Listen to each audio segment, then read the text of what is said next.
One of the things that we're seeing a lot of as instructors is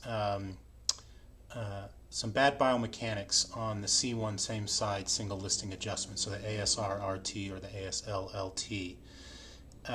Now, what students catch versus what we teach are two different things. So when we start to see the same errors cropping up, we need to look at what our teaching techniques are and how are we teaching it, and how are we watching the student. When we're watching the student, are we correcting the right things? And not everything is of equal value. A new student who's never done any upper cervical adjusting before, Blair upper cervical adjusting before, you're not going to nitpick the small things. You're going to get the big things. Get your ulna around to the right position, so on and so forth, hand position.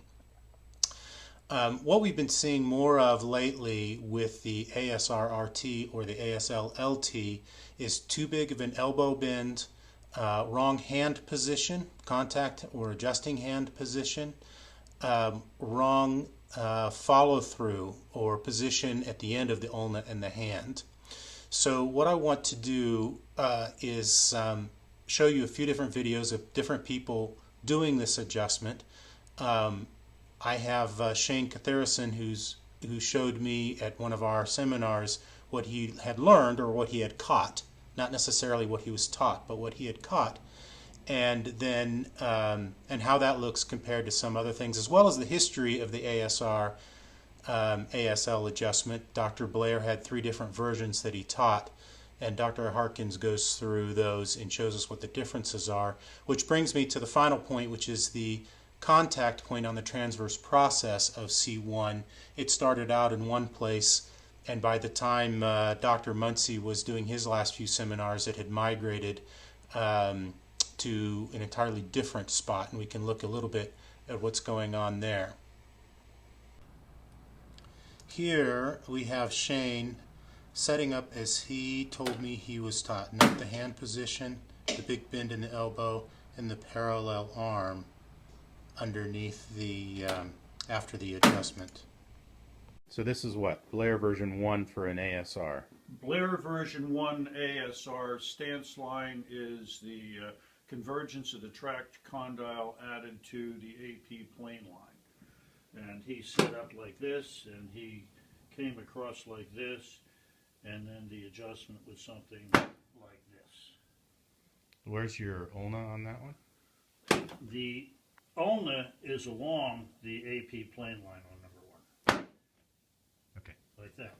Version number 2, same stance line. Now you bring the elbow up like this, and then he's got the elbow behind the shoulder. Okay. Version number 3, it appears that now we're on the stance as the slope line of the tract condyle.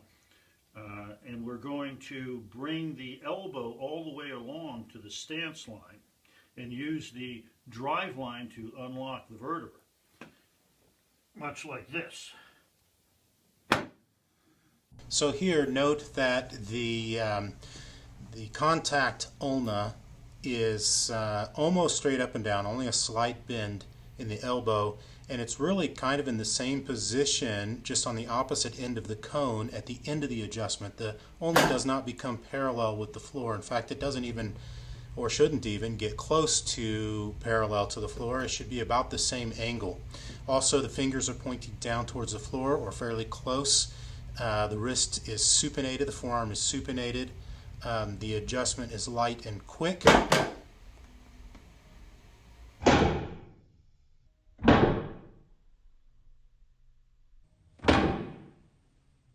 Fred Harkins, June 15th, 2016, ASR-RT.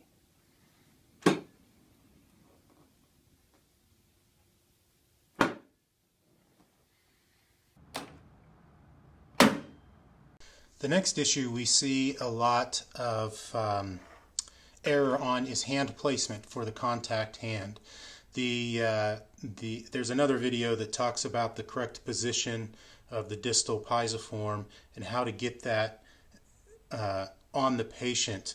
What we're seeing is a lot of hands in front of the shoulders or hands on the shoulders instead of fingers behind the neck pointing towards the floor, as in these pictures here. One of the things that I keep harping on about is that we can't just change things because they seem to make sense. We take something that makes sense and then we test it. That's what Dr. Blair did, and that's why we have different versions of some of these adjustments. He tested them, and he even changed them sometimes after he taught them. One of the things that has changed, and I'm not sure it's for the better or not, is the contact point on the transverse process on this adjustment. Now, in the beginning, when the ulna was in line with the atlas plane line, it made sense that it was coming in about right here. That was where the adjustment was. And of course it's gone anterior, so we're pushing it, it just makes sense that we were pushing it backwards like this. As the adjustment changed its angle and it became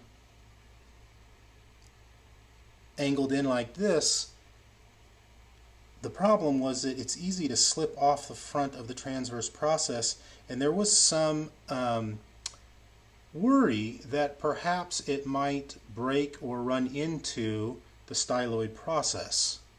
So instead of changing in the notes what the contact point was, they just took it out. They said, as we discussed in the seminar, find that spot on the transverse process. Not exactly where.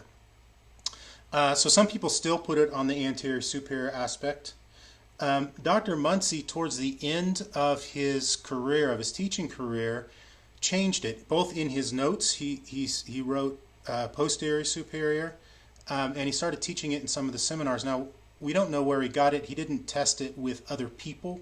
He may have tested it himself, but that's what I remember. That's what I've always been doing, is posterior superior. It made sense. We're coming in at a slight angle from the posterior superior to angle it there, and then using that to unlock it and twist things around. Now, I'm not sure that that change is kosher.